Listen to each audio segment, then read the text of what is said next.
Hi, so welcome to software testing. My name is Daniel Toll and this is the course Software Testing.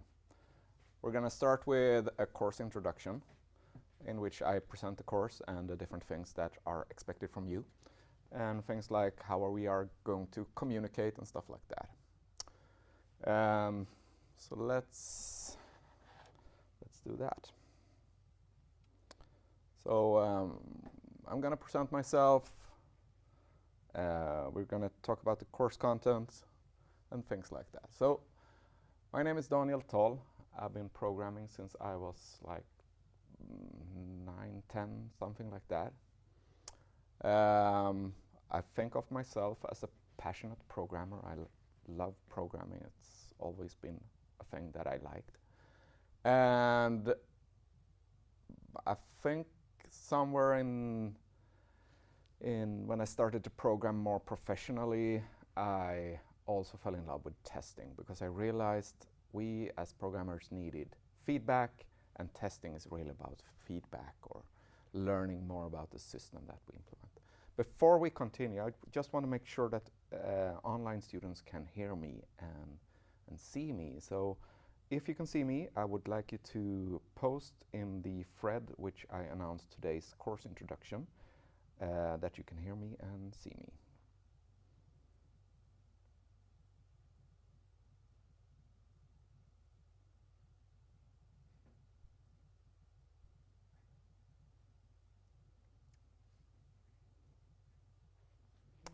Thank you. Okay, so I learned programming mostly because I wanted to program games. Because I love games, and for a couple of years I did program games on this as a side work or so. I'm going to talk more about that a bit later. I'm also a researcher in computer science, and yeah, that's more or less me. This year we have a couple of changes from last year. One of the changes is that we're having 2 course pages. So there is a Moodle page that I've created this year. You can log into that. When you're registered to the course, you will find it on my Moodle. I'm not super happy about Moodle. I'm not an expert. I've been using CoursePress before, so there are probably things missing in the Moodle page or so, but just alert me if there's something that you miss. Something that we're not going to use in Moodle, for instance, is the Moodle forum. So we're going to use Slack instead. You probably received an email or a message about that. Yeah, so new information is going to be posted on my Moodle, like the link to this recording, for instance, is going to be presented there. There are also links to the different assignments, but these different assignments resides on CoursePress instead. On that link, and old lectures from last year's are also available there. If you want to take the course in like double speed or something like that, you can listen to those lectures. Yeah. Okay, this is a huge course. So we are over 150 students. I think 150 students plus something 80 students who might take some part of the course. So over 200 students. This means that we need to be very careful how we communicate and how we do things. And with careful, I mean that listen to the information that I give you and respond to that information in the way that I want you to, and ask questions in the way that I want you to. So the course is given here in Kalmar, where I reside, and it's also given in Växjö. So yesterday I was in Växjö and gave an excellent course introduction. Excellent, yes. And it's also given online, and there are students from all over the world. Therefore, I'm speaking English. I know Swedish, so you can ask me questions in Swedish, and I can translate for the rest of the group if that is necessary. Yeah. Lectures, as this one, is going to be presented on YouTube, and they are recorded automatically. This is done by mechanisms by Google, so I'm not really responsible that it's actually recorded. So if something fails, it's not my fault. But if you watch this, it's probably recorded, right? I'm going to put these recordings or links to them on the course homepage when we're done. And I'm also going to put these slides so that you have access to that for the exam. Tutoring is going to happen through Slack. So Slack is going to be the main communication channel for this course. So I don't want any emails from you, except if you have trouble getting into Slack. So all information is going to pass through Slack.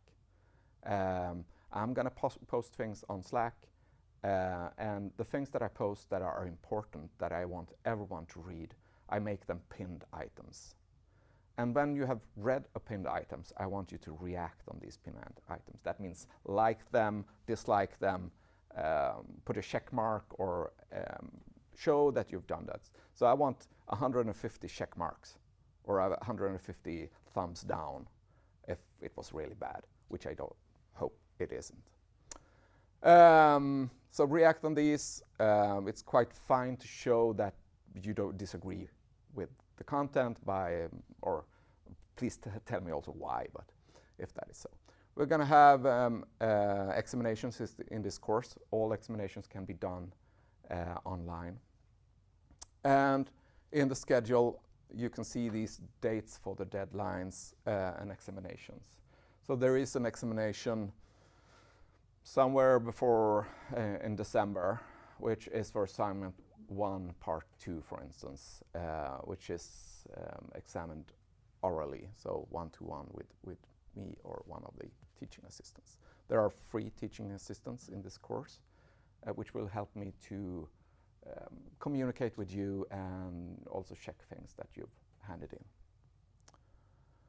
So the course content or the goals of this course is to first, on your own, automate testing techniques. That means that we're going to learn how to use unit testing and frameworks for that. This is examined in assignment 1, which has a focus on X-unit. Assignment 1 is 2 parts, but everyone needs to do at least the first one. The second goal is to plan, document, and conduct testing of software. So you're going to be given a legacy software from me. You're going to be given a scenario for which this legacy software could be applied, perhaps, and you're going to find out if this legacy software is good for this scenario or not by doing testing. You're going to plan, document, and conduct testing of that. So that is assignment 2. You're also supposed to critically evaluate software testing literature. And I wanted to have something in this course which is cutting edge. And you are supposed in assignment 3 to find a peer-reviewed scientific paper on software testing. And this paper, you're going to read this. I'm going to give you some hints in assignment 3 on how to read this and what kind of information you're going to extract from this. And then you're going to present this as a 5-minute video. So you really need to understand what is in this paper and then be able to present it.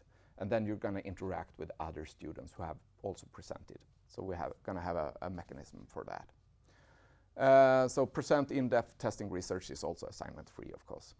And then explain basic terms and principles. It's going to be examined in the exam in the end of the course.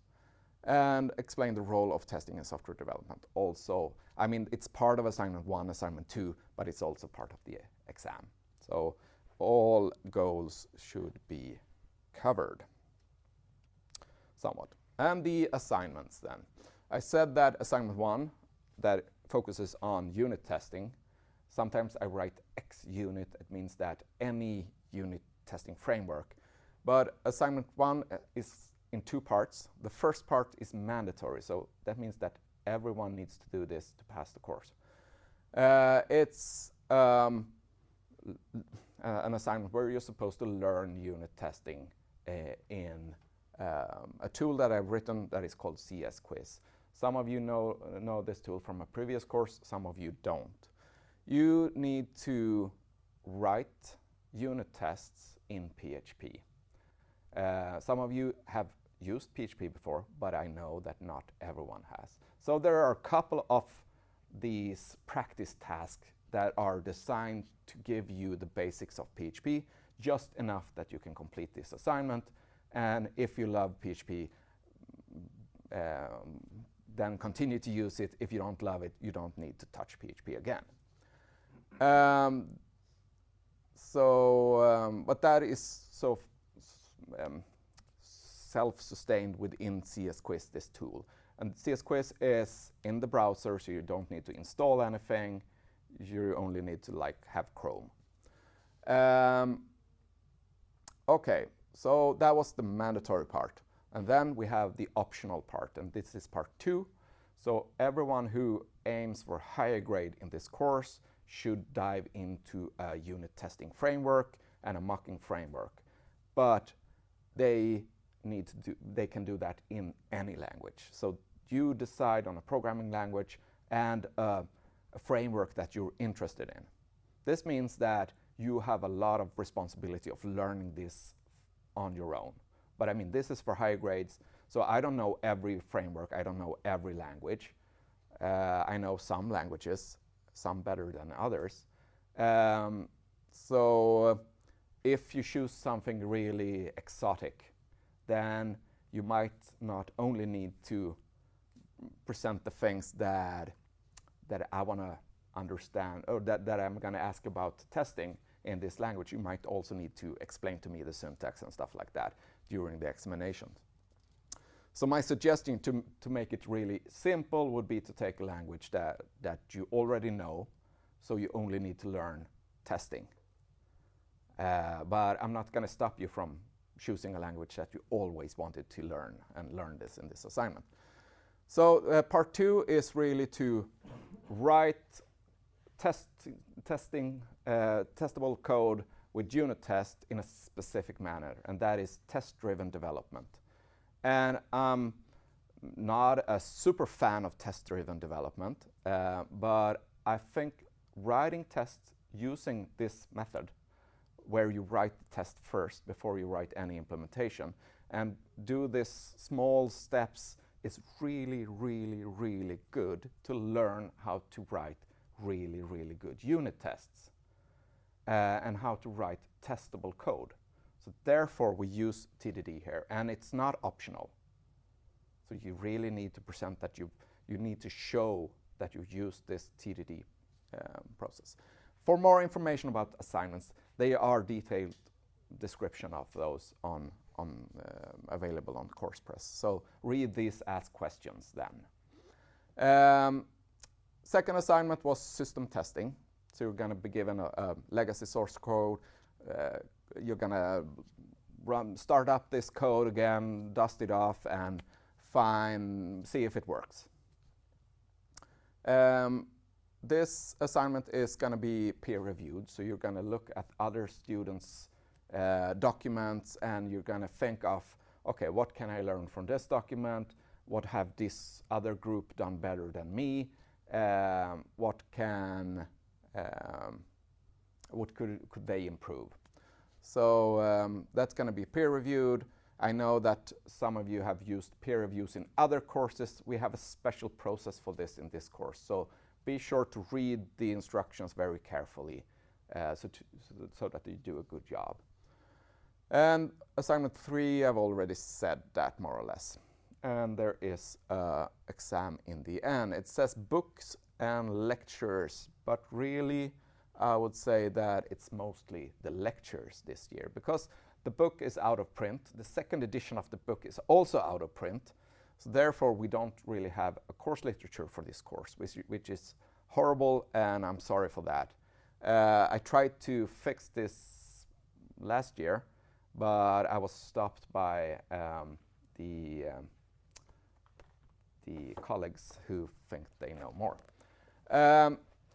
So the only book that you're supposed to buy is this one. It's Kent Beck, Test-Driven Development by Example. It's really not mandatory, because there are a lot of good sources for learning test-driven development out there. I think a student found a video series which shows step by step how to write TDD code, which was pretty good. It's a nice book. even if you're not going to continue with TDD, and I think out of 150 students, I think 2 students are going to continue with TDD, because TDD is going to feel awkward and backwards, and you're going to feel like you're going to have chains attached to your arms, and they are pulled back from the desk where you're writing your code. But it's still a good book for learning testing. And I'm also gonna I'm rewriting the lectures this year, so that the exam is gonna be all from the lectures, more or less. I'm also presenting video lectures, so in the end of the lecture part of this session, I'm going to present which videos you're going to look at next, and there are going to be 2 of those. So you're not done with this course after this lecture. This week. Okay.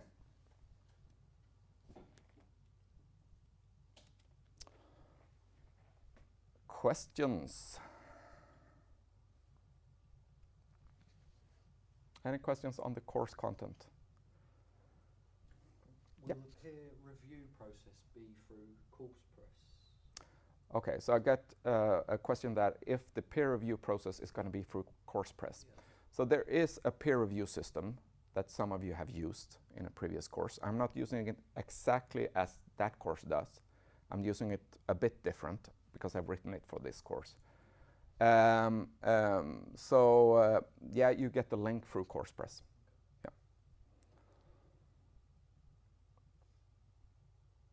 More questions? Okay, so if you have questions on this, if you're attending these sessions after they are recorded and you're watching the recording and you have questions, I want you to ask questions in the same thread as the questions were asked by the online students. And I also want you to press like or react to the lectures. Okay, so I think we can continue with the lecture part of this. So let's do that. And the lecture part is called Basics of Testing. And the aim of this is really to give you and me a common language. We are supposed to talk about testing in this course, and we need to use the same words. There are multiple vocabularies for many of the different subjects that I use. Therefore, I have a lot of definitions here. Therefore, we need to repeat some of these definitions that you probably heard in other courses again, because sometimes people say error when we say fault. So we're going to talk what is testing. We're going to define a lot of different concepts, more than are presented here, but there are different parts of this lecture. So let's continue with what is testing. And first, I'm going to tell you a story about being a game developer. So I aspired to be a game developer. You already know that. And this was the first professional game that I wrote. It was called Timebreaker. It was called Timebreaker because the player who controlled the little robo guy in the bottom of the screen was traveling through time, breaking things. This was a breakout clone. So you bounce this ball on different bricks, and when the ball hits the bricks, it disappears. And sometimes bonuses fall down, and you can get weapon upgrades and stuff like that. You can get more balls, larger balls, flamethrower, missiles, minigun, everything. And we were doing pretty good. It was a great game. I mean, it's not like the lousy, crappy games nowadays. I mean, better graphics in those days. It was a pretty complex project because this was our first real game that we wrote. And I was buying a new laptop because I needed to be able to program when I was on the train and stuff like that. Because game development is really a commitment and I ran into a bug, a problem in this game. So we were testing the game on this new laptop, and bam, it blue screened. Nowadays, I don't know if you've seen blue screens, but it means that something in your code or in related code that you ran did something that you're not allowed to do according to the operating system that you're on, and in this case, Windows. So a blue screen sort of means that the computer shuts down and doesn't do that nicely. It doesn't save any document, it doesn't do anything, it just shuts down and restarts, and then the customer sees this blue screen. And it does not give any good, really, information on how to solve the problem. It gives error codes and stuff like that. And this was 2004, so there were no mechanisms for reporting these errors directly to Microsoft and stuff like that. And if you're going to release a game to customers and you have recently bought a laptop and you find out that around 20% of the market is using the graphics card on this laptop with the driver that this laptop was shipped with, and they might experience this. It means that if this happens to a customer, you might get sued. You caused this problem that might destroy their documents, and might, if you run into this problem, you might even like wreck their installation of Windows. So this happened not every time I ran the game on the laptop, but sometimes. And so it was a showstopper. We couldn't really ship this game. I didn't have the confidence to ship this game. We must solve this problem and find out the solution, and then we can ship the game. So I need to reboot the computer, start up a debugger, and start the game again, because that was normally the way to debug things. Let's see in which part of the code it crashes. And with the debugger running, I never could produce the game. I could run the game with low frame rate, crappy gameplay, but the bug did not appear. It took me 6 months to solve this problem, because even if I could like cut away parts of the code and do things like that, it was so hard to find out the reason for this. I had contact with the Intel engineers who wrote the driver, and they really didn't know how to fix this. We found out things about it, and eventually, after 6 months of debugging, in which I needed to take breaks from this because blue screens are not fun. And if I need to reinstall my computer in order to do another test run, that is not fun. So I'm going to step back and talk about this problem and how we solve it in future slide. So what is testing? So testing is to show that a program does what it is intended to do and to discover defects before it is put into use. This means I should show that the program or the game runs as it's supposed to do and does not crash, which it's not supposed to do, and that is a defect, right? And what is intended to do is specified somewhere, or we need to have some kind of specification of that. When I wrote my games, that specification was more or less in the heads of me and the other developers. So we were discussing how are this game going to work, so you can have a non-written specification of something. But it could be in a more professional environment, and when there are more developers involved, you probably need some kind of written specification. And you have probably taken courses where this specification is written as use cases or supplementary specification or lists of different requirements and stuff like that. So these requirements specifies an expected behavior, what we expect. We expect the game to run and the ball to bounce on walls and stuff like that. Show that the program does means that we need to run the program. We need to dynamically start the program and run it, And when we do run it, we get the actual behavior. And in testing, you need to compare these two. You need to compare the expected to the actual behavior, and both of these things needs to be a part of a test case. So test case, we're going to talk about that, and the things required in a test case is that we need some kind of specific input so that we run the program, and then we can compare the actual and expected behavior. If we do testing, we get something out of that. We are not going to do it for charity, we are doing it because it's needed. And the main thing that we get is conformance of a system, that means the code that we've implemented, to the requirements. And conformance means that we can see a trace between these two. So we can say that this code works as it's supposed to do. Yeah. We also, I mean, one of the biggest problems with the blue screen was my confidence. My confidence is reduced, so I don't dare to release this.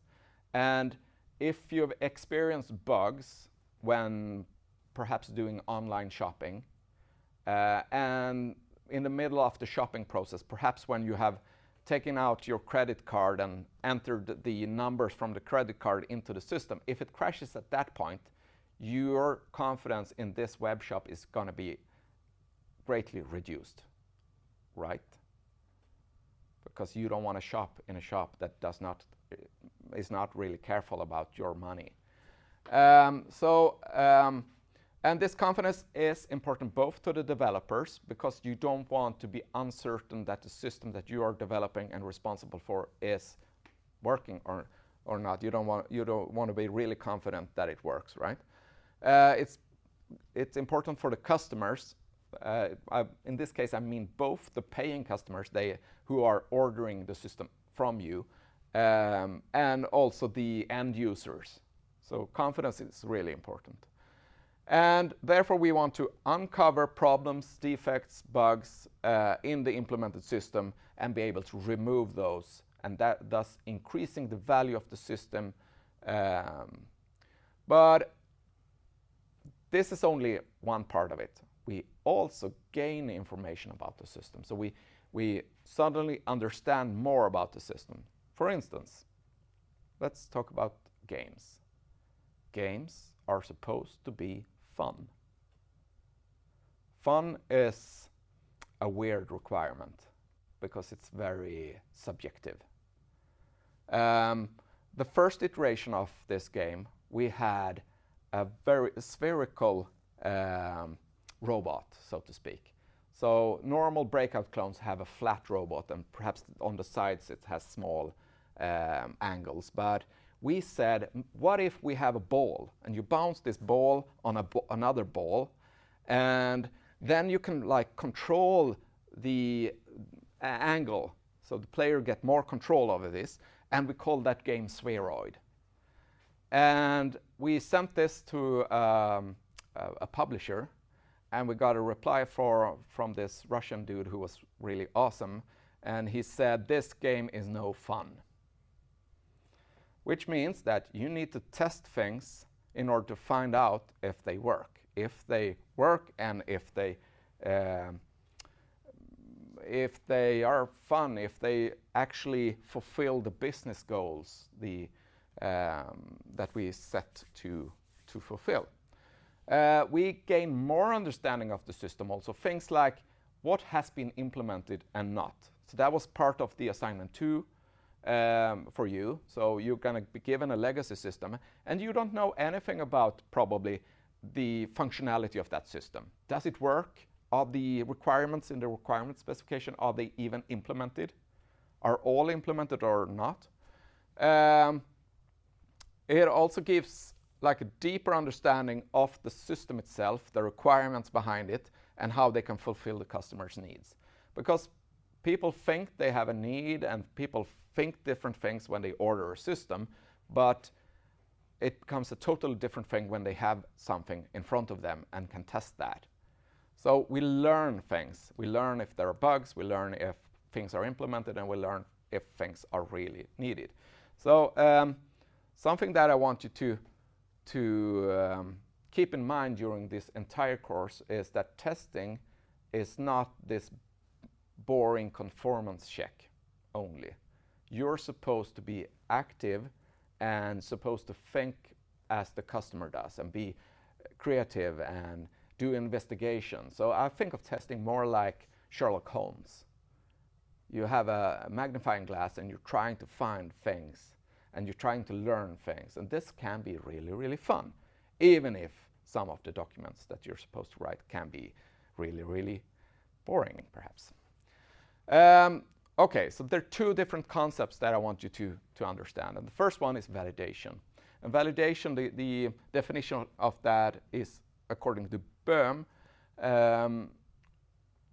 are we building the right product?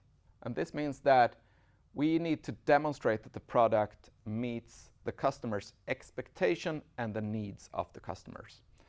So,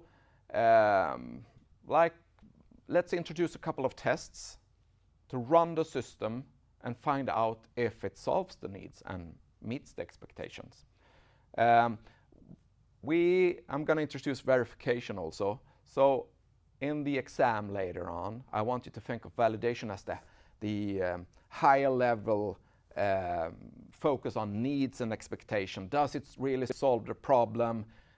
Do we have all parts of it? And we're going to talk about verification in a minute, but before that we need an example. So take a look at this. Here on the left hand side there is the blue guy. That is someone who has an idea on how the system is supposed to be. So perhaps a customer, perhaps a designer, perhaps you. So the idea is presented in the cloud. So it is an orange rectangle and a green circle.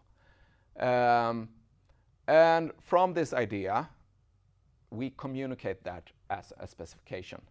So this blue guy writes specification, an orange rectangle, 3 something wide, 2.5 something high, and a green circle with a specific radius is drawn on top. And on top, this guy means that it's on this. So it means as a layer above it, right? And then we have the green guy, and perhaps that's you. Perhaps that's the developer who reads this specification and interprets that as the other cloud, where the green circle is really on top, which means above. So makes an interpretation, not the same thing as written in the specification. People do mistakes. And does an implementation. And the implementation is actually not as the interpretation of the specification. It has also some kind of mistakes in it. So the orange thing, orange rectangle, it looks pretty okay, but the green thing does not look as in the picture or in the clouds, and is also behind. So there is some bugs. Then we have a test.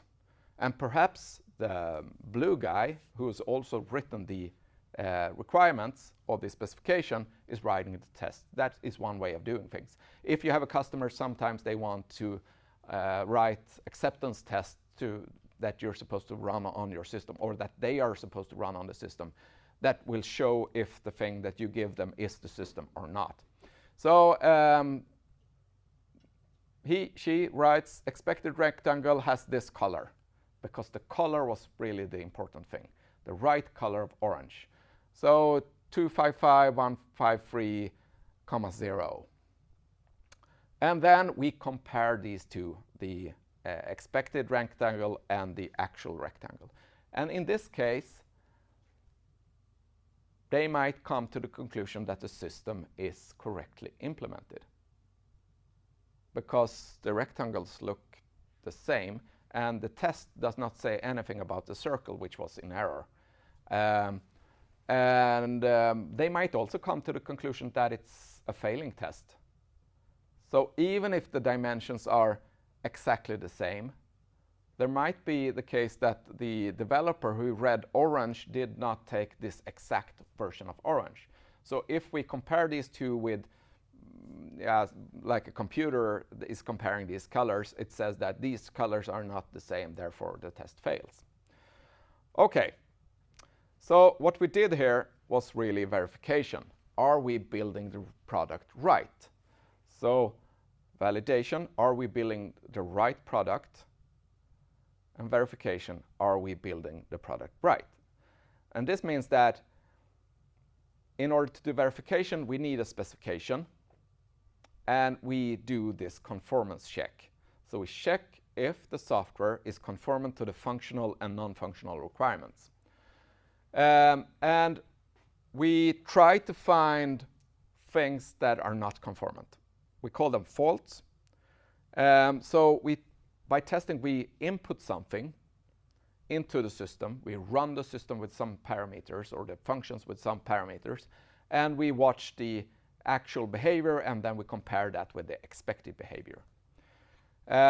So on the exam, again, verification is a lower level. It's the details. Validation is the thoughts and idea, the higher level. This is the details. So, and I've said before, there are different, the words in this lecture is used differently in different books and on different sites online.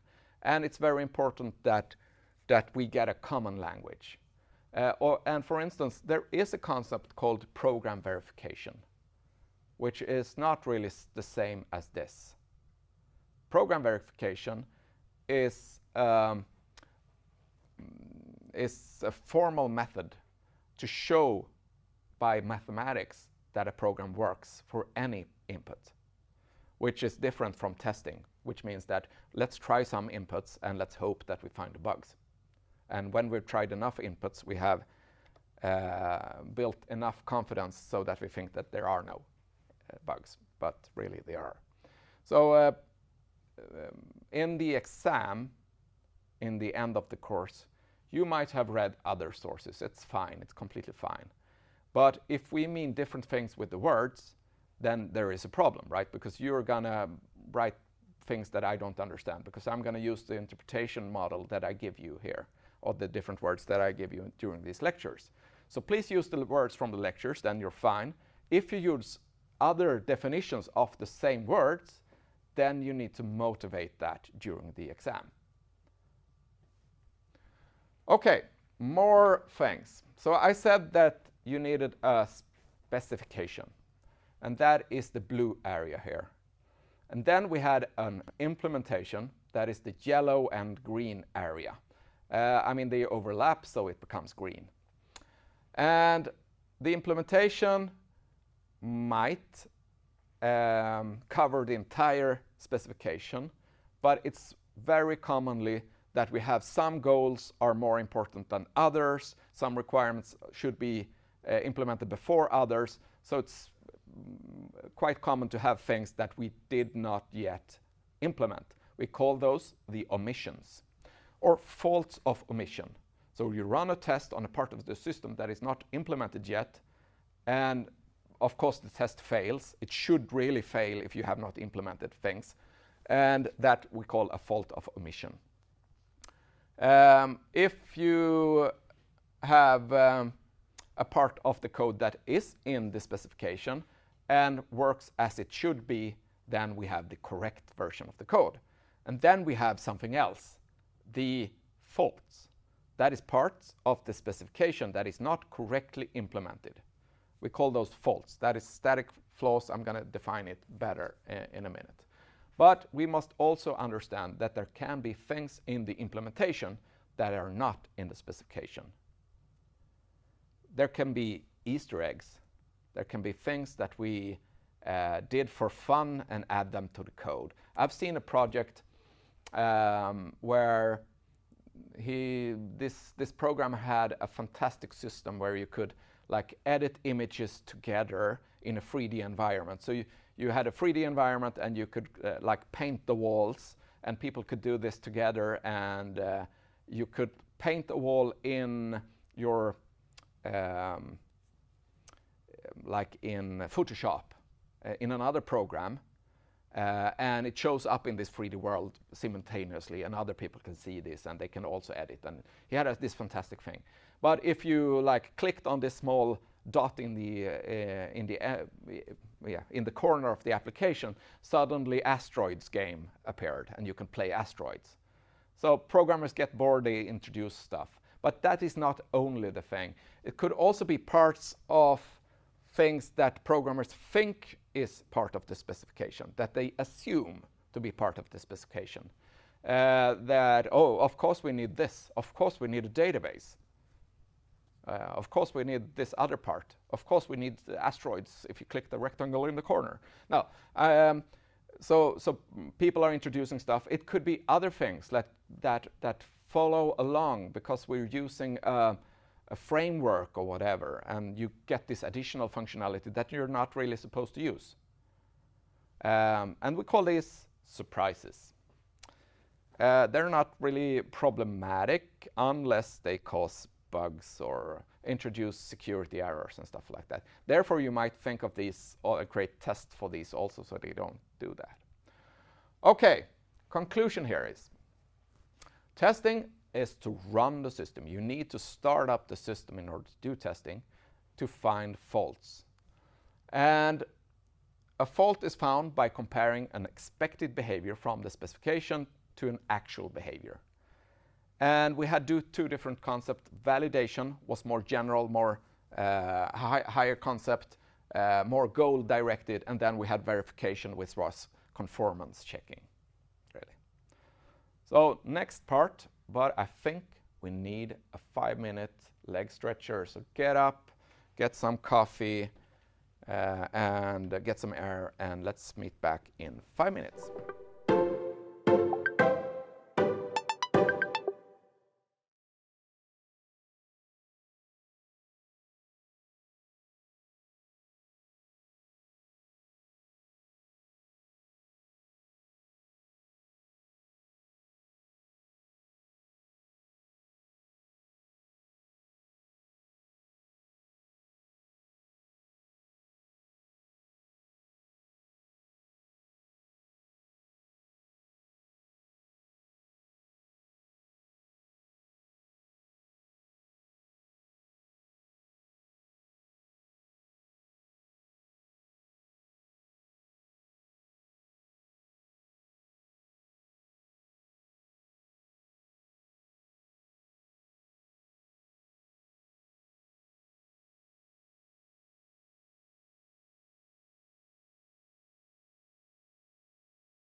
So 5 minutes is quite short.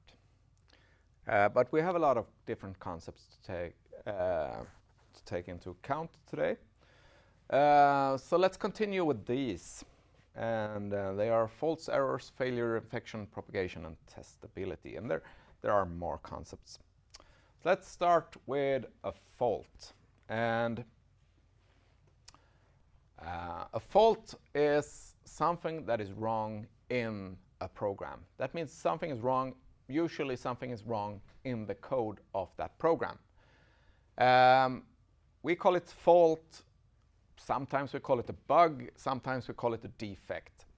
And on the right-hand side, you can see this moth under the tape, which is the original bug. So in computer's childhood somewhere, we had these relays, and a relay is an electrical switch which can close using a magnetic field.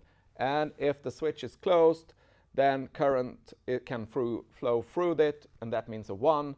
If the relay is open, then current cannot flow through it, then it's a 0. So in the beginning, computers were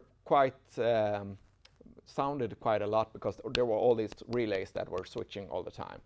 So, but the first bug was a moth that thought it was a good idea to land on one of these relays that were open and then got crushed. And even if the relay was closed, no current could flow through it. So it seems that there was a bug, the original bug, which was actually a bug. But today we'd use it as the cute word for a fault. So in this piece of code, the add method, this is Java-ish code syntax. It should take two numbers and add them together. So there should be a plus sign between these two arguments, but I've introduced a bug by writing a minus sign. Usually it can be done by mistake. I mean, people make mistakes. We do misinterpretation of requirements.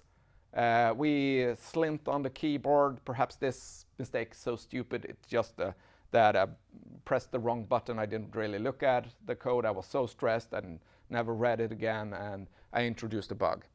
So the minus sign itself is the bug here, or the fault.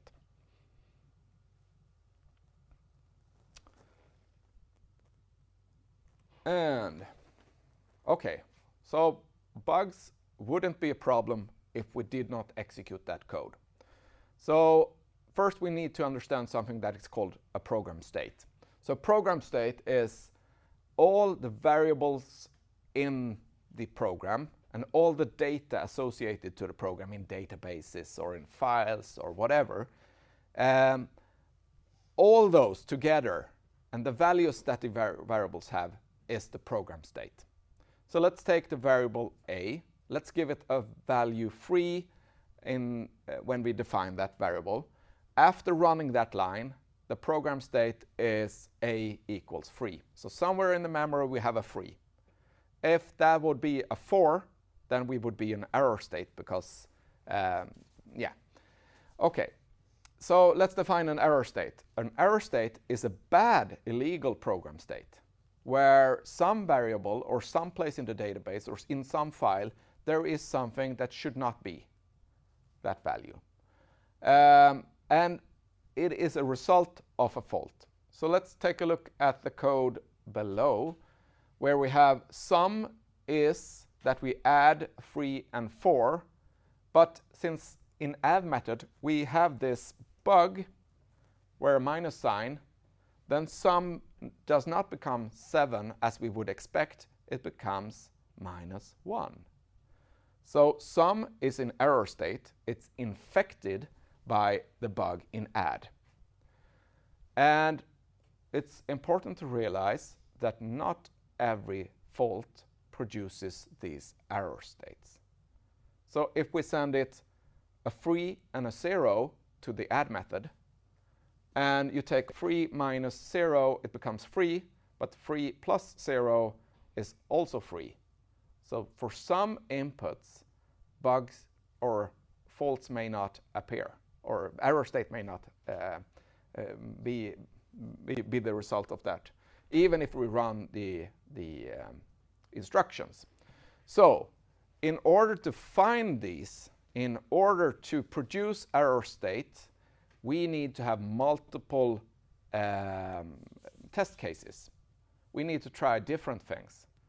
And probably the less we know about how the program works, the more things we need to try in order to be convinced that it works. So in order to find faults with tests, we need to execute the location of the fault. That means run add. We need to run add, and because that is the location of the fault. And in order to find the fault, we also need an infection, and that was the switch from a correct program state to an error state. So we need to run add method with a non-zero b parameter, right, in order to find this bug. And finally, we need to propagate the result, the sum, that was the error state, to some place where we can observe it. So it could be on the screen, it could be in a printout, it could be in a calculation of another value, but at some point this error state must surface to the level where we can observe it in order to find that, okay, we have a bug somewhere.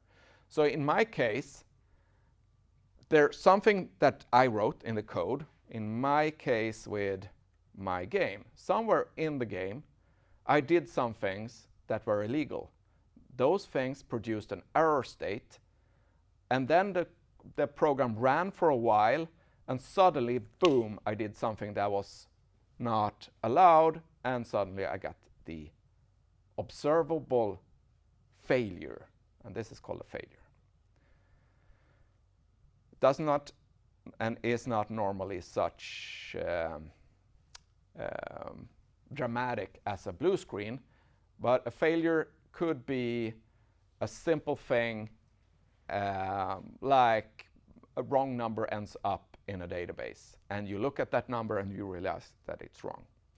So in order to have a failure, the error state needs to be observable. Someone needs to have a chance of detecting that this is wrong. So a failure is an observable incorrect behavior of a program or incorrect output. And as I said before, not every error state ever surfaces as output. It might be just in the memory. No one ever cares about that. It never results in any problem, never results in any failure. So it's a definition question of definition if we think that is a fault or not. But if you produce some kind of result that never surfaces, never happens, we don't care that it's in error state really, because no output ever coming from that.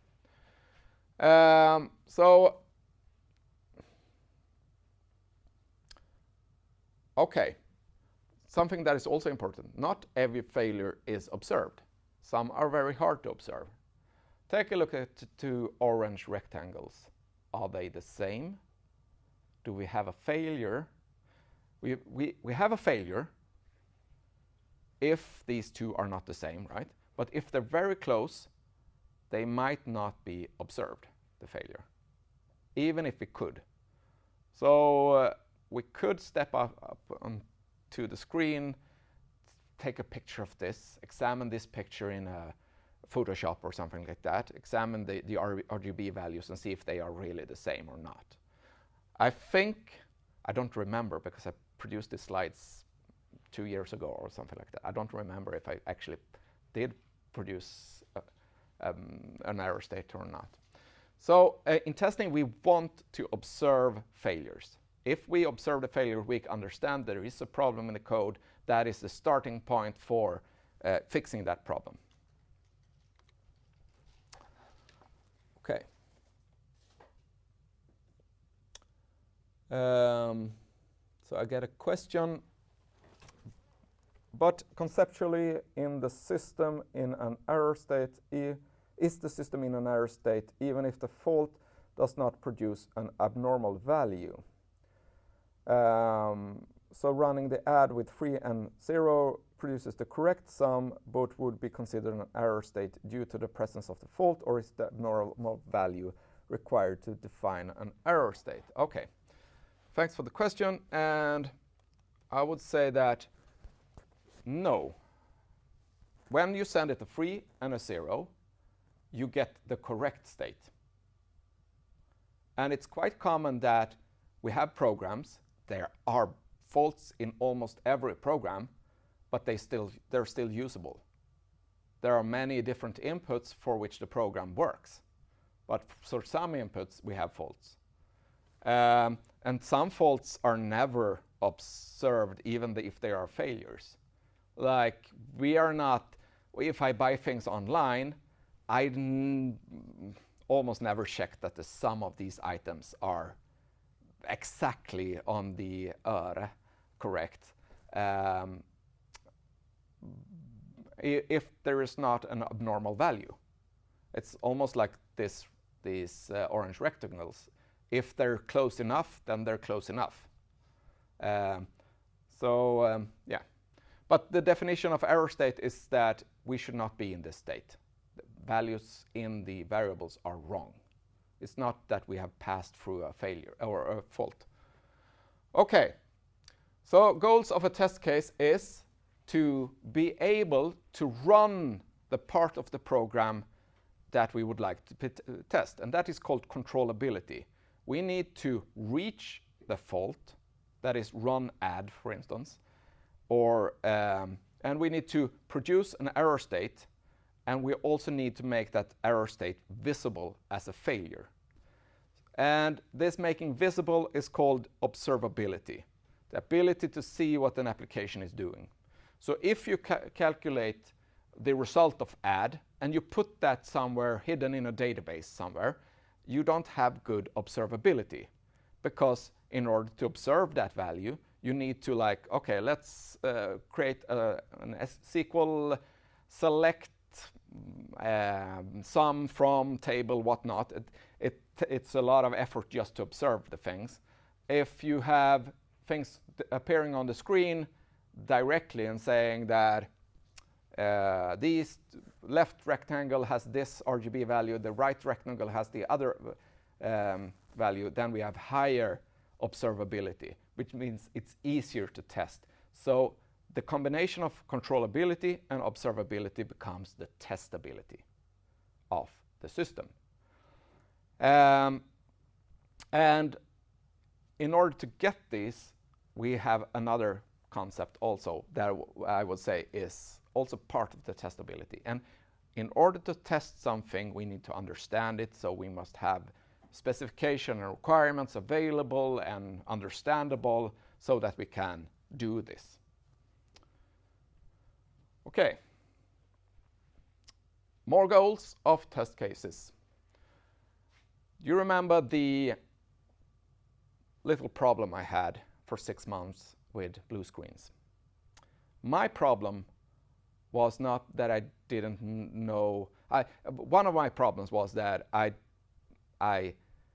did not know if I made some change into the program, if the bug was really there or not anymore. Because when I started the program over and over, it could work, and then suddenly, bam, I got blue screen. So I might need to start the program over and over again. The other problem that I had was that I knew there was a bug because the program crashed, but I didn't know in which part of the program this bug resided.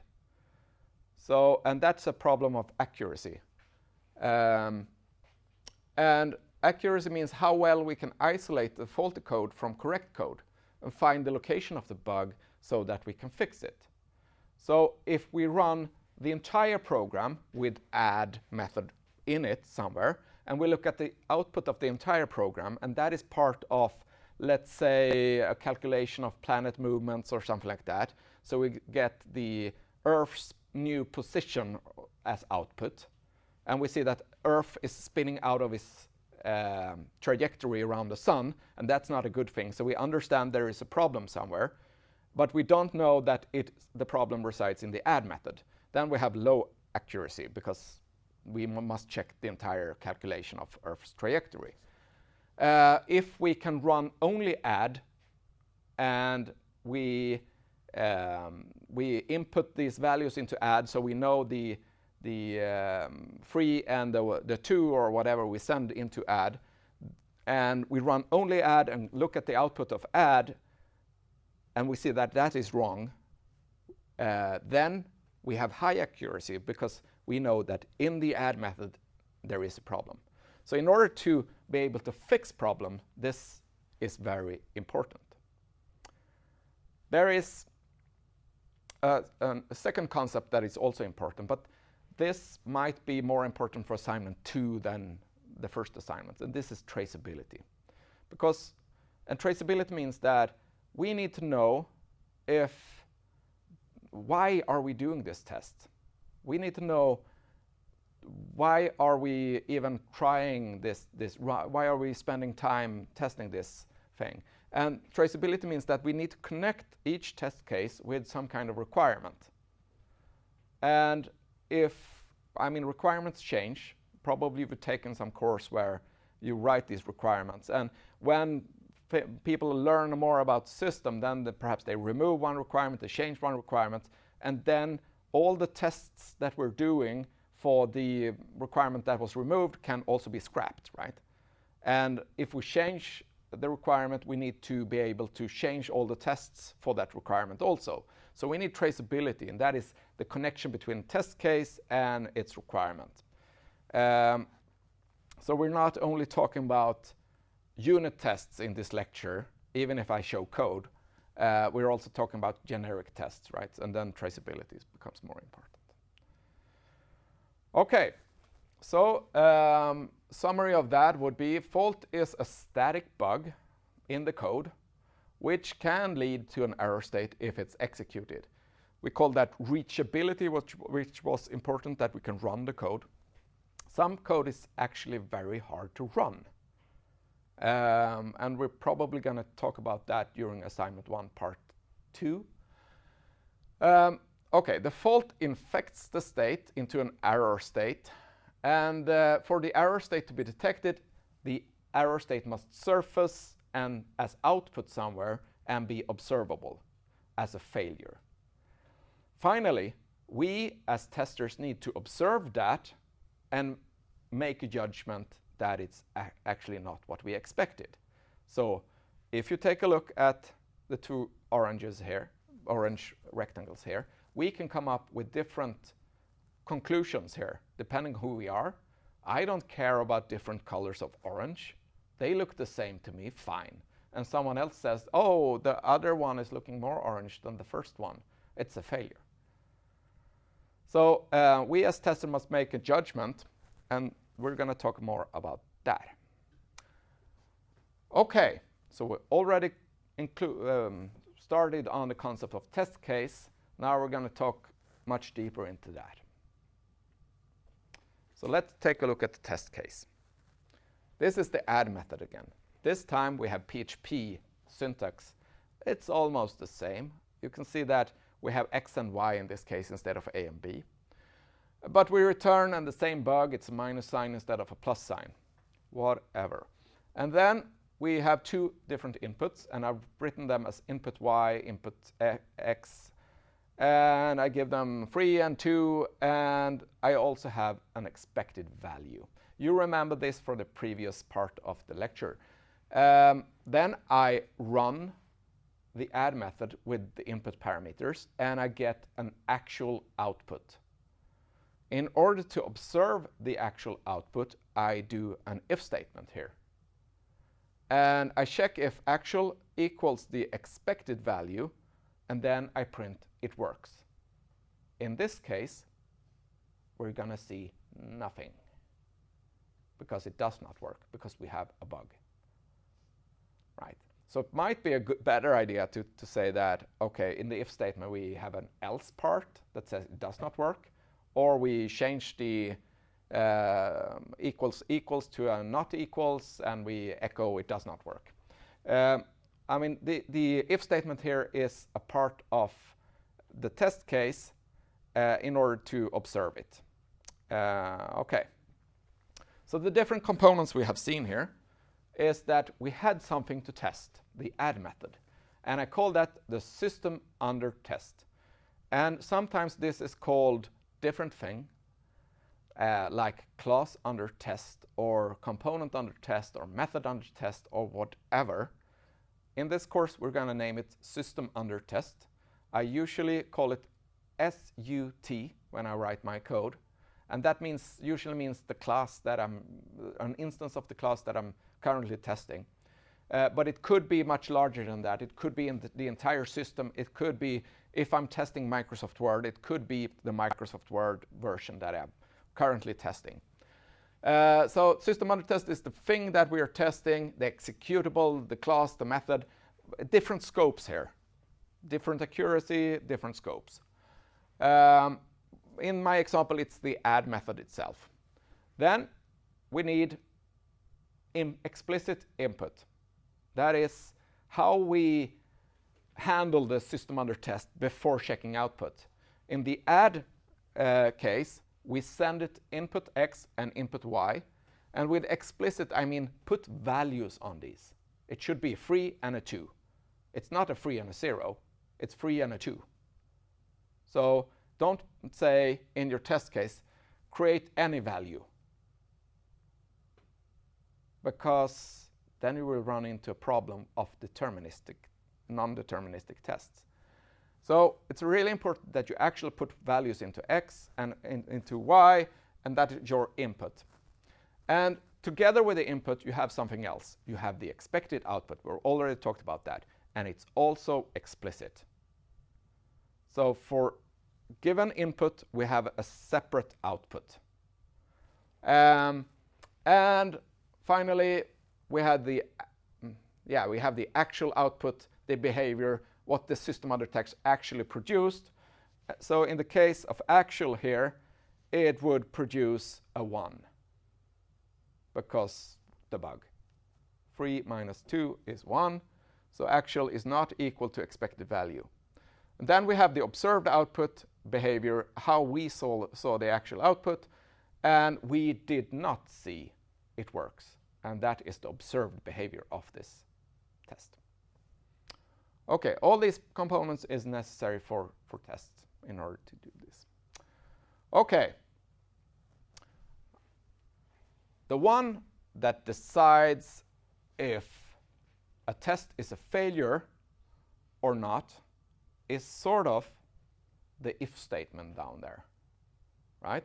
We check if these are equal, and that I call the oracle. Usually, if we're doing manual testing, and we look at 2 squares of orange, and we compare those, I, as a tester, am the oracle. So I decide if these 2 are equal or not.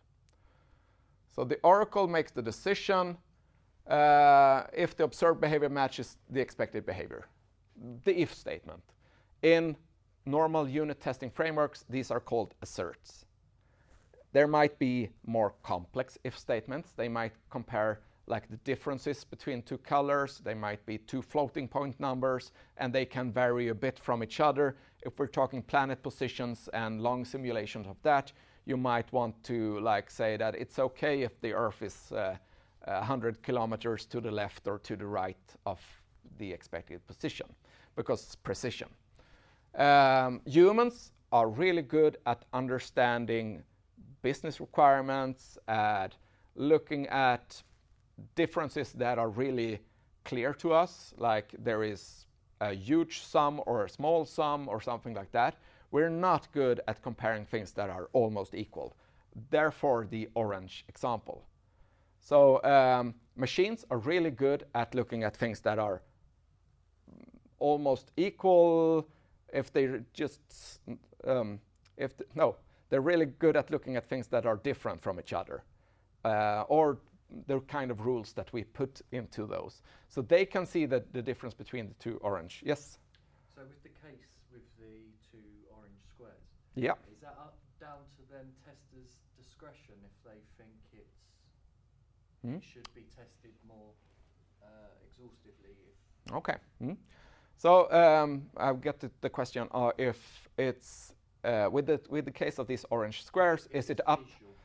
If it's a visual. Okay. So we're doing some kind of visual tests of the orange squares, and I get the question if it's up to the tester to decide if these are equal or not, or if we should do more testing to find out. And yes, it might be. So if this is an important requirement, and you've read the requirement, the orange must be exact this color, and it's very important, then of course, yes, we must do further investigation. We should Photoshop and look at the different colors here, take a screenshot, whatever. And it might also be that it's not important and the tester knows that. So as a tester, we might have huge responsibilities. Sometimes, I mean, you can get hired as a tester as a mindless drone job. And you're only supposed to be the if statement, really, and you're really only doing mindless work. But in this course, I want you to think of you as creative thinking individuals. So you should think of the customer. Is it important for the customer to have this exact color or not? Sometimes you need to communicate with the customer, yes. I don't know if I really answered your question. Yeah, no, that's Oh, okay, thank you. Okay, so some of the things that we've seen is this. So in the right-hand corner, up here, there is a specification. This specification is not given by God, it's given by some customer, written perhaps of us. I mean, we write unit tests and stuff like that. It's used by us programmers, and we interpret that and we write code.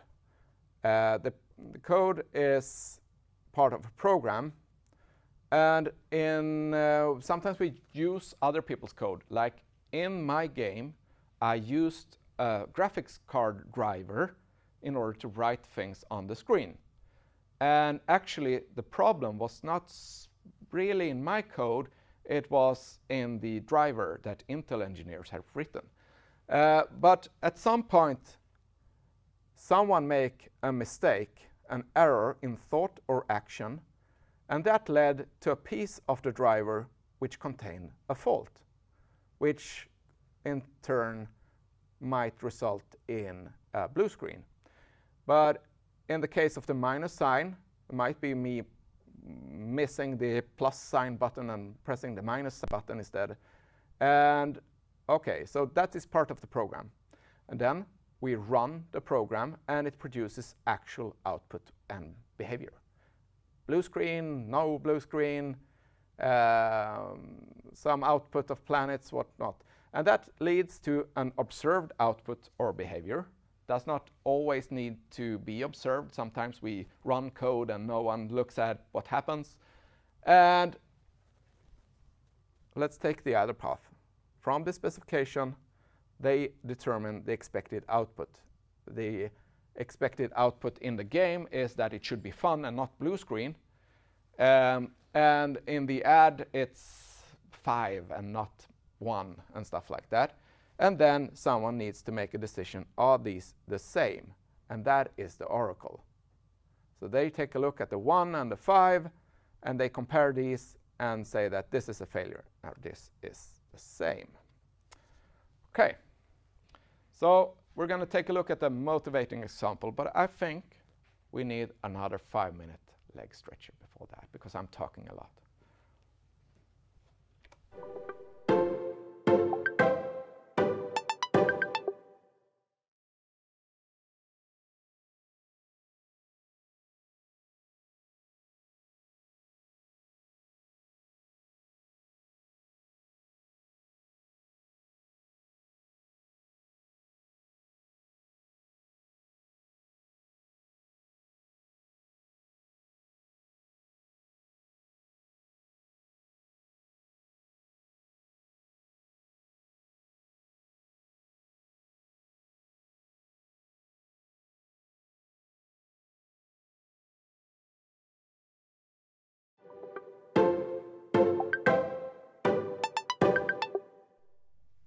So, welcome back. And we were talking about software testing, and I was about to introduce a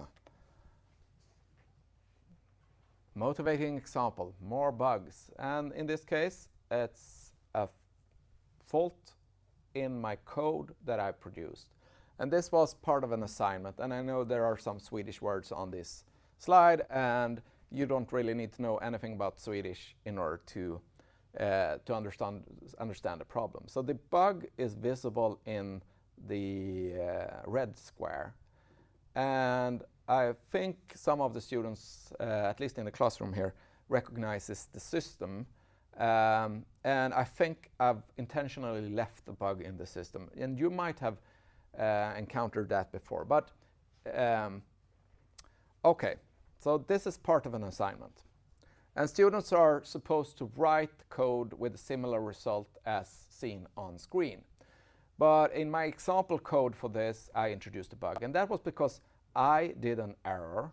I did not read the documentation of the date function in PHP carefully enough. So I didn't realize that weeks start on Sundays, and therefore I had a bug, which in the red square shows that should be Sunday, the 13th of October, and not comma the 13th of October.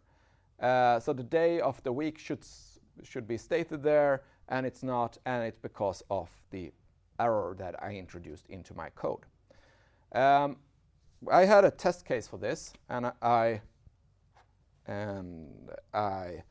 let students read this test case, and they tested my code with this test case, and it sort of looked like this. It had a title, it had a description.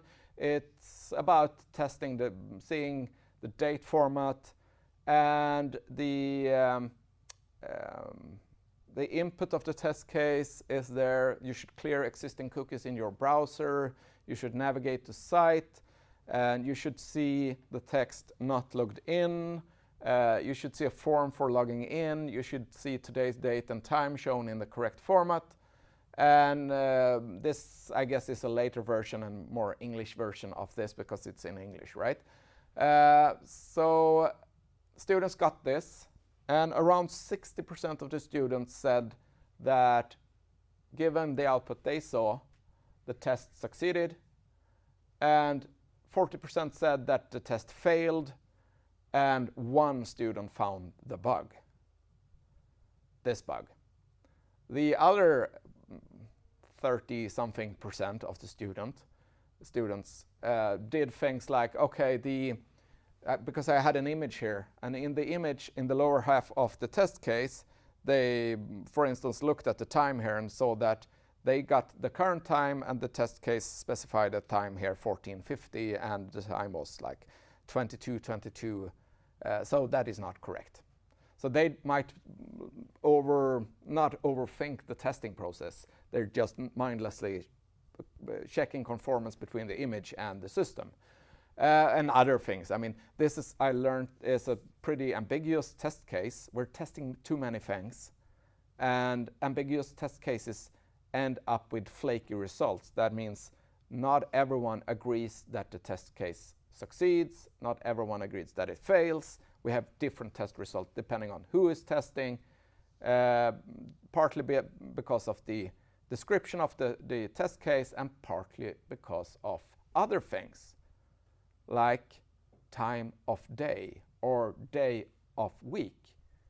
We got different results. And I learned that because I let a lot of students test the same system, and for almost every test case, students came up with different results. So, for example, the other test cases that you're logging out, or validation of HTML, other test cases also failed or succeeded with the same code.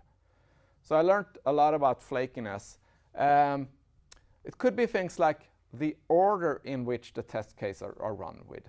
So we talked before about that state must be controlled in some way in order to get an error state, because different ways of running programs end up in different states, and some of those might be error states or not. So that is part of the explanation.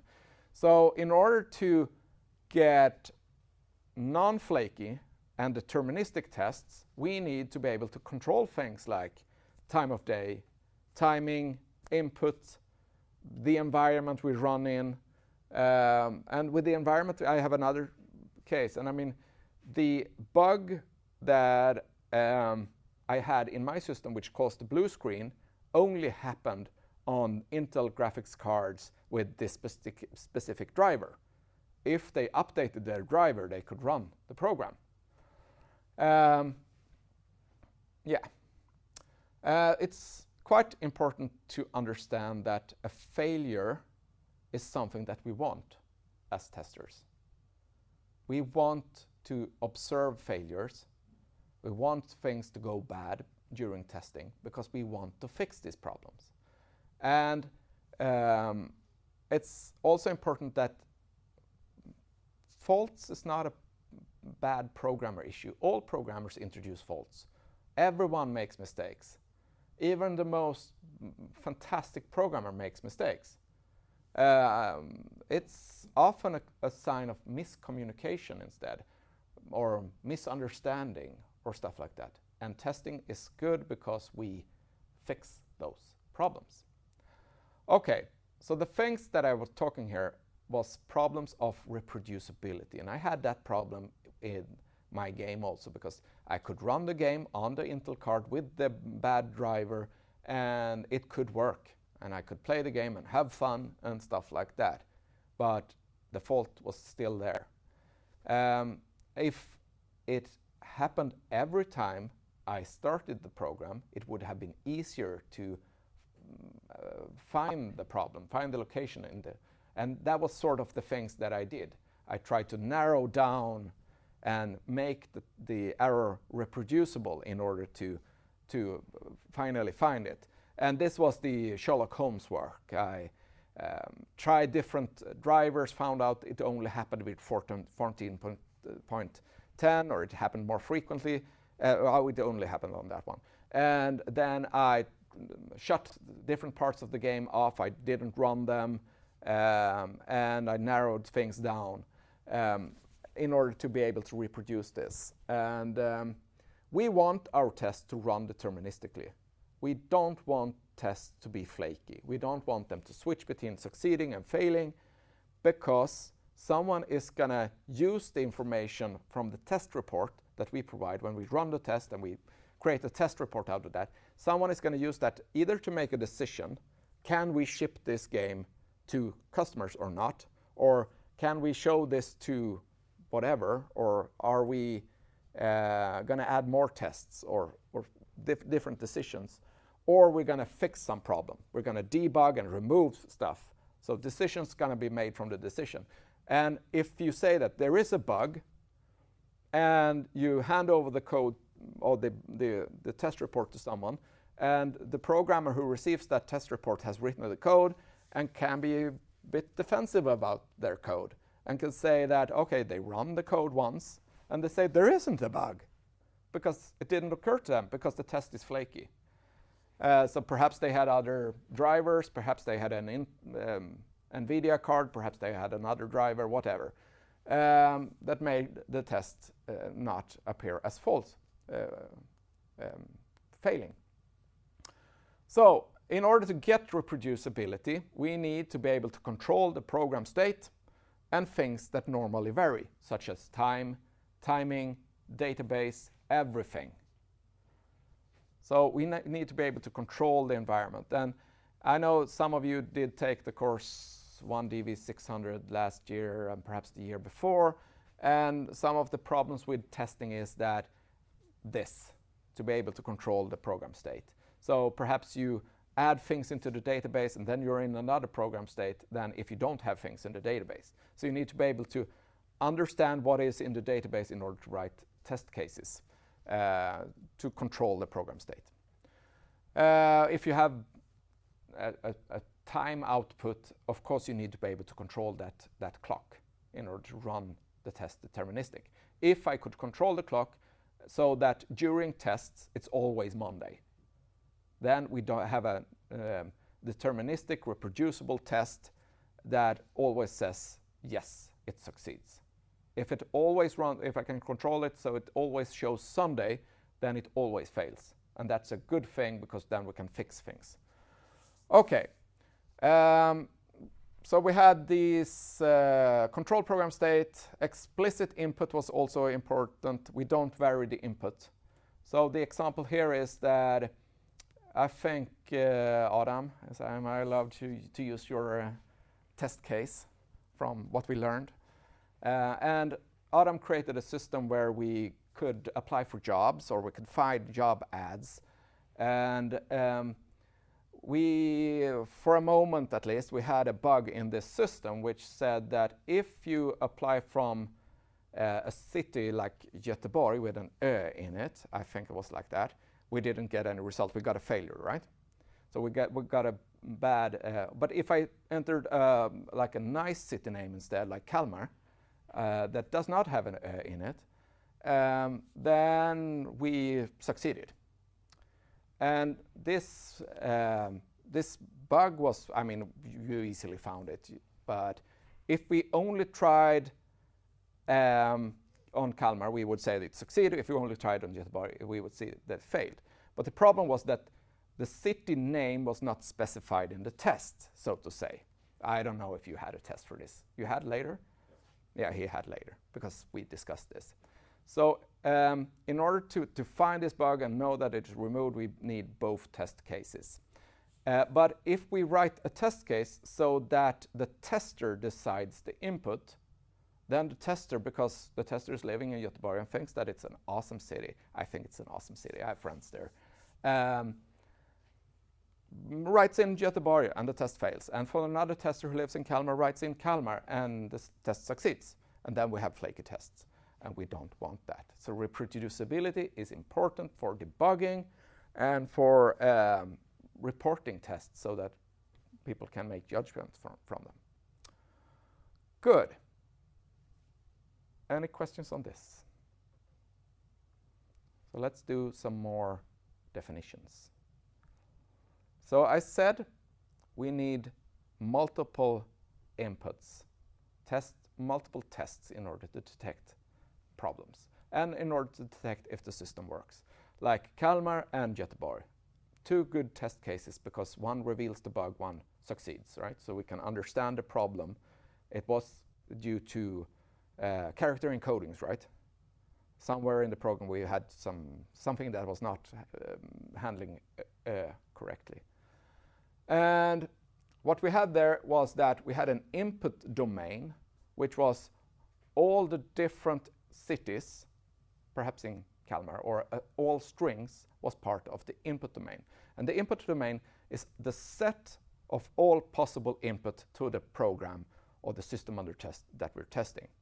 So for the add method, we have an input domain of all combinations of two integers because we had two different integers going into the add method. So all combinations of these 0 and 1, 0 and 2, 0 and 3, 0 and 0, 1 million and 2 and stuff. All of those are parts of the input domain, or the input space it's sometimes called. If we try every combination of these numbers for the add method, then and every combination works, then we say that the program add is correct. So for instance, if we try really high numbers, perhaps it's right now it's not in our specification between us what should happen. If the output of add is higher than an integer can be, if we have a number overflow or something like that, we're going to take a look at what that can cause on a later slide here. But if it works as expected for every input, then the program is correct. Normally, we cannot do that beyond toy problems. So if you have like a couple of booleans, like 2 booleans give 4 different combinations, it's easy to run.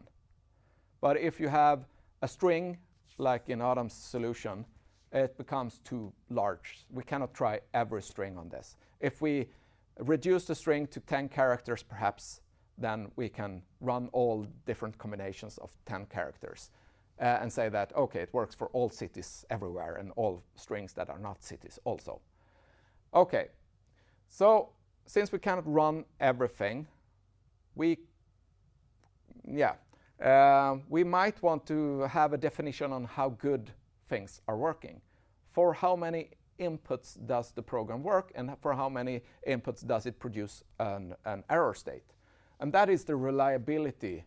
So the reliability of a program is the probability of its successful execution on a randomly selected element of its input domain. So if you take 2 integers randomly from the entire range of integers, which is like -2 billion to +2 billion, if it's a 32-bit integer, of course. And you take random samples there until you get a reliability measure. And it's important to know that the faulty version of add that I've presented to you actually works for 2 billion something combinations, right? Every combination where you send it a 0 as a second parameter, it works. So this exhaustive testing is not possible. Not even for add. Not even for such a simple method it's possible. I guess. So you can try that at home and tell me how long it took to try these 2 to the power of 32 times 2 to the power of 32, and then you run add method with a minus sign for every one of those and see how long it takes until you get bored.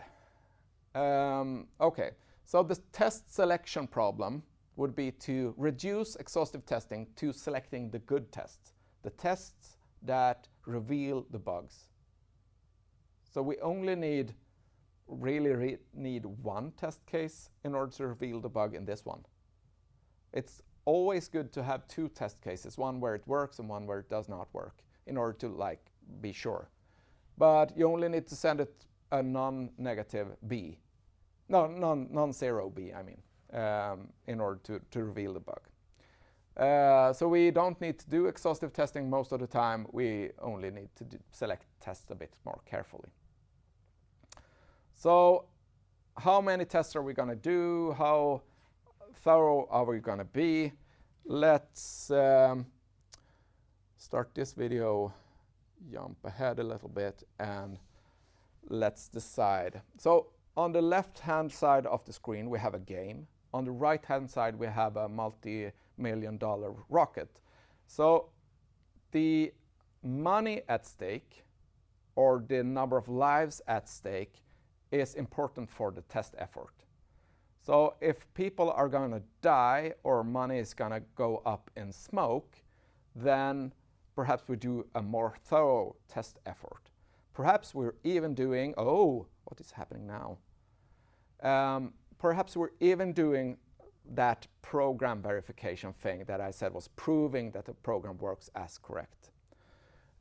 If we're doing something else that is more for fun, doesn't really, it's create some fun images and videos on YouTube with people riding in the air or doing fun stuff like that, perhaps doesn't really require that many tests. So let the purpose guide the test effort. Okay. Finally, we get to test levels and test types. I think we can do this without a break. Is that okay? People are nodding here. Okay, so different test levels is different ways of running tests in different,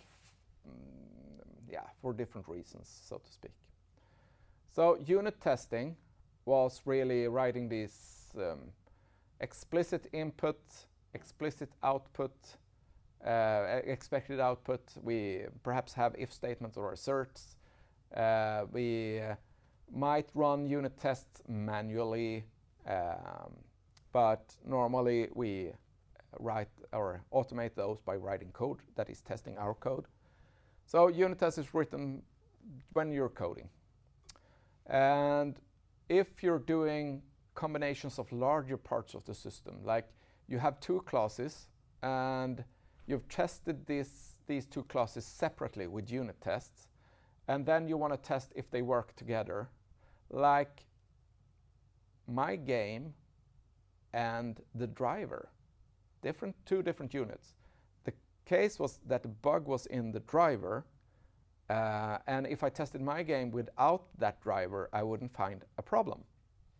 I would probably find a fault of omission that was things that I should have had in my code in order to fix this problem. But so the thing that I did was I integrated my system or my program together with the other, and I did some integration testing. Normally you try 2 different components. It can be done on different levels. This also, like 2 classes, 2 components, 2 programs together, whatever. Then you're integrating things. You're testing how they work together, communication between these 2 and stuff like that. Then you can step up another level, and then you do system testing. That means you're trying the entire system in its environment. So you start up all the different parts of the program. Like if you have a back-end application, you test it with the forend application. If you have back-end application and you have an API that you're talking to, that must also be part of. Then you're testing the entire system, then you're doing system testing. So you're doing system integration, you're pulling all the different sub-programs together in order to run the entire system.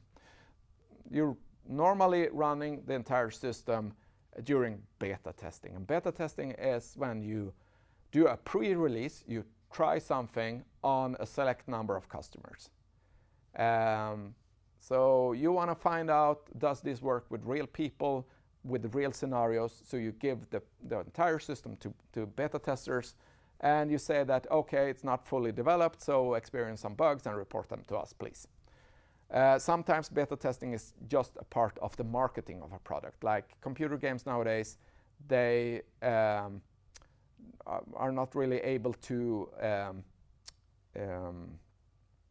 change the system with the feedback they get from beta testing, because they've already gone so far away from that code base when beta testing starts. So beta testing, when it's games, you're more or less only buying into the game and telling others about how you're beta testing the game and really selling the game, which is important, of course. Acceptance testing is done during delivery, so you are done with your iteration of the game, you give that to the customer, they say, okay, we accept this delivery by doing acceptance testing. So they run their tests on the system and make sure that their goals are fulfilled by your system. And this is the last part, is not really a test level, it's another word that I included in this slide.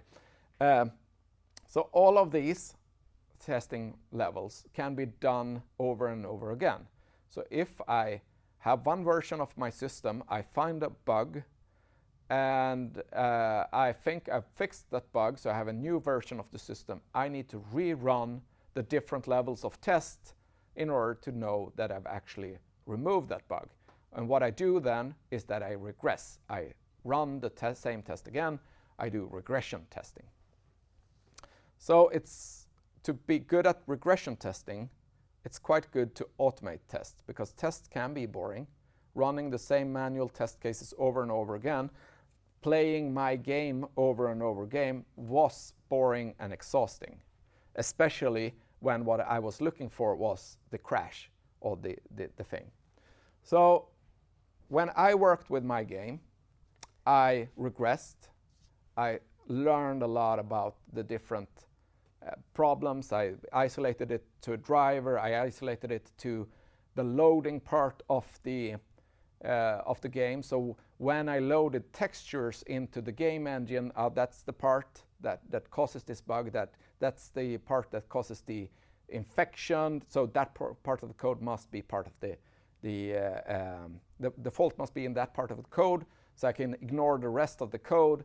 And then I learned about, okay, Intel graphics card does something that is called deferred loading, which means that if you say that I want this image or this texture loaded into the graphics card memory, it's actually not loaded into graphics card memory. It's loaded into your system memory. So when you try to draw that texture later on, then it's sucked from system memory into graphics card memory on the fly. It's deferred, it's done later. Then I learned that, when I knew those things, I learned that, what if I directly after loading this texture into system memory, try to use it? So I draw 1 pixel large thing on the screen with this loaded texture, and the bug disappeared, because now each texture was loaded into graphics card memory in the beginning, 1 texture at a time, then the bug never appeared, and I've solved it after 6 months. So I need to do regression testing again and again to find out that I've actually removed the problem. Okay. So there are different ways of doing testing. And in this course, we're really touching the tip of an iceberg. You're really working with automated unit tests. You're really working with manual tests.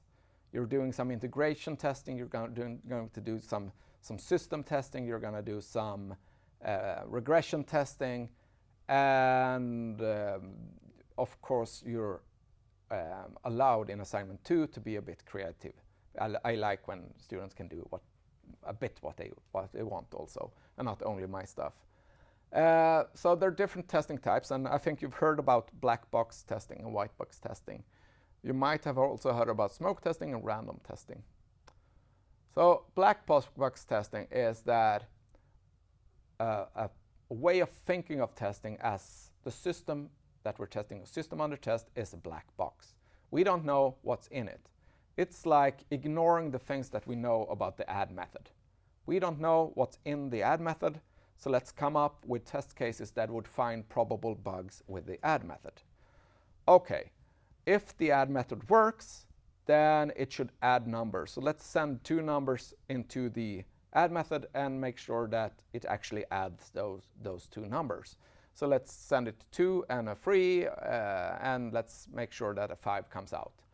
It could probably be a good idea, since integer overflows are things that can happen. You should not put a too large number into a too small space. So if there are 32-bit numbers and you add 2 very large ones, you're going to overflow. So you're going to get a number that is so large you cannot fit into 32 bits. And those things might crash rockets. So let's have one of those cases also. So this is black box testing way of thinking. You think of the system as a black box. You're generating tests perhaps from a specification or from what you know about the system without looking inside. If you know the insides of a method, then and you adopt your testing technique towards the insides of a method. You know that there are if statements here. This piece of PHP code here, it's a piece of view. Some of you might recognize things here. Then you can see there are a lot of if statements here. So I probably should have test cases for each of these different if statements. So I start to produce input into this method depending on the if statements. Then I'm doing white box testing, or it's also called glass box testing, because you can see into the method. You adopt your testing technique depending on the code inside. So when we know the insides of the add method, then suddenly we only need 1 test case. We don't need to do the other ones, perhaps.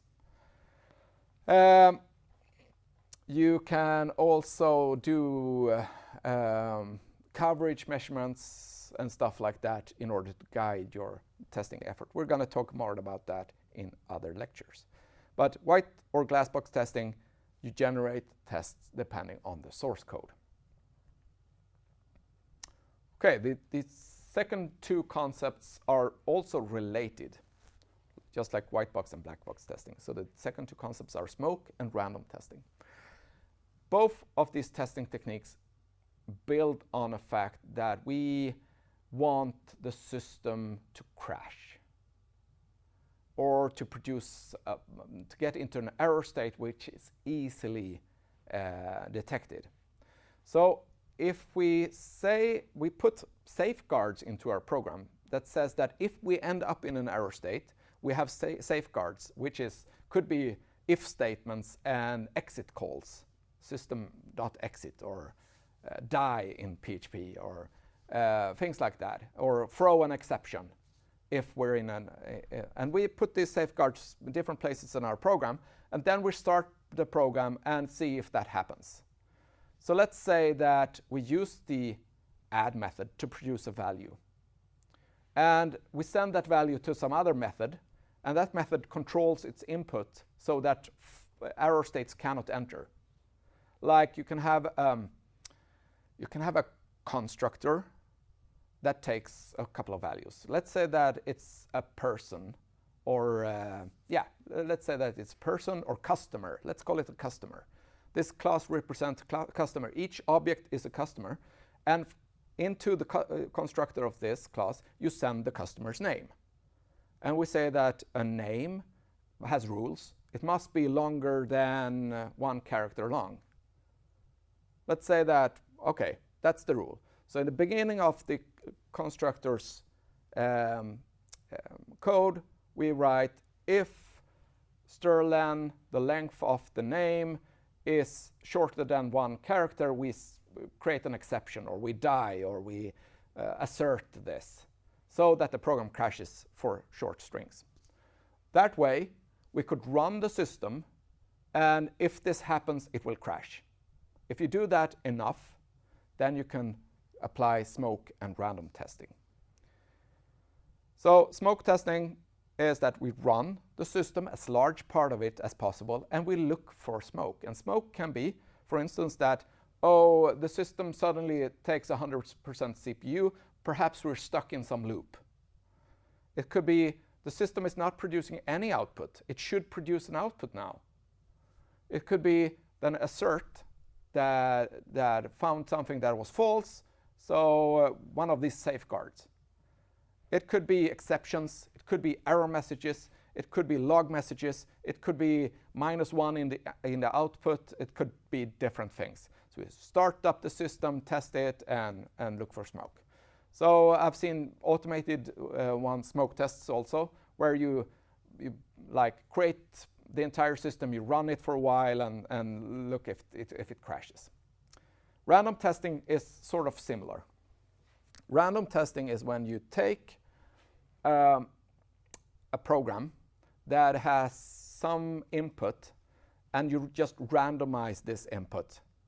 And you start the program with random input, and then you start the program again with random input, and then you start program with random input, and you look at what the result becomes. So it's almost the same as smoke testing. When you look at the result, you're looking for crashes, you're looking for asserts, you're looking for things that does not look okay, but you're randomizing the input.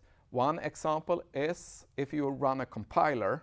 If you run compiler on your code, there are 2 different types of output the compiler should give you.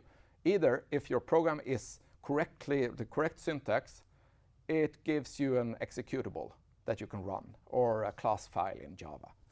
But if the source code is wrong and does not follow the syntax, it should give you syntax error or similar. So the errors, and there are programs that could come out of this. But it should not crash. It should never crash. So let's randomly generate source code and send it into the program and see if we see crashes. That could be random testing. It's related to smoke testing because we're really looking for smoke also when we're doing random testing. Yes, Nicholas. Okay, so I have some questions. Assuming we don't get 100% reliability for various reasons, is there a range, i.e. 80% that is acceptable for reliability? Yeah, a good question. So in this case, on the left-hand side of the screen, 80% reliability or 80% reliability might be acceptable. 20% of the cases, something happens, no one's going to die, 80% of the customers is going to have fun. Okay. In the right-hand side, if it's 80% that it succeeds and 20% that it's a failure and it's a lot of $1 million, then perhaps not okay. So it depends on the test. The test effort is guided by the purpose of the software. Would it therefore be correct to say that the goal of smoke testing is to increase observability? The goal of smoke testing is to increase observability. Yes, the observability is increased in smoke testing by adding these safeguards. Safeguards can be observed, so we throw exception or we put in asserts, and if it happens, the program is terminated, so we understand and we get observability because we have an error message. So the observability is increased by adding these safeguards. So that I was saying. Okay. So I had solved the problem in my code. I could now run my code on the faulty driver for which 20% of the market had. So we dared to release our program. It sold quite well. I got, I think, 10 kronas per hour of the work that I put in, something like that. Not too shabby. I don't have high standards, so I mean, decided to not become a game programmer perhaps. I did a couple of more games, but let's talk about those later. And I was happily 3 weeks after, there was this game company called ID Software. They have created Doom and Quake. Have you heard about Doom? Doom 3 and stuff like that. Is it Doom 4 now? Probably. I don't know. But they released the source code for Quake 3 at the time. It was 3 weeks after I corrected the bug and felt confident that it would work. And I was browsing through their code, and they open sourced this code, and I was happily looking through it because, I mean, ID Software were always my heroes, programmer heroes. I mean, and I was looking at their, let's look at the load texture code. And I found the same fix, also with a comment, I think. You need to do this because, warning, don't remove this code because of deferred shading. So 3 weeks after, they had a solution years before. Of course, someone knows your problems. That is the end of that story, and also almost the end of this lecture. So what now? You have survived the first lecture of the testing course, and I want you to now check 2 other YouTube videos. I've linked those on the My Moodle page. The first one is from James Bach. He's a tester. He's giving a lecture, and he's a fun guy. He boasts a lot. He does not hide his view that university education is crap. He talks about testing. I think it's a good video to look at to get the tester's point of view, and it's also fun and gives you the mindset that I want you to have. So take a look at that one. It's also from these videos I'm going to take 1 or 2 questions on the exam covering these videos also. So also view the lecture on agile testing. I think it's called agile testing. It shows the difference between waterfall method and agile testing, and the mindset difference. And I want you to watch that also. I think both are a bit old videos. They are not superb image quality, and perhaps you need to watch them in double speed. I don't know. But I think both are still valid and would give you something. So that is on top of this lecture. And thanks for all the questions. And let's stay in contact through Slack. And I would mostly want you to write in the open 2DV610 software testing channel so that everyone can participate and answer questions, and so that I am not the only one answering these questions, so that the free tutor instructors can also answer the questions. So thank you very much, and let's stay in touch.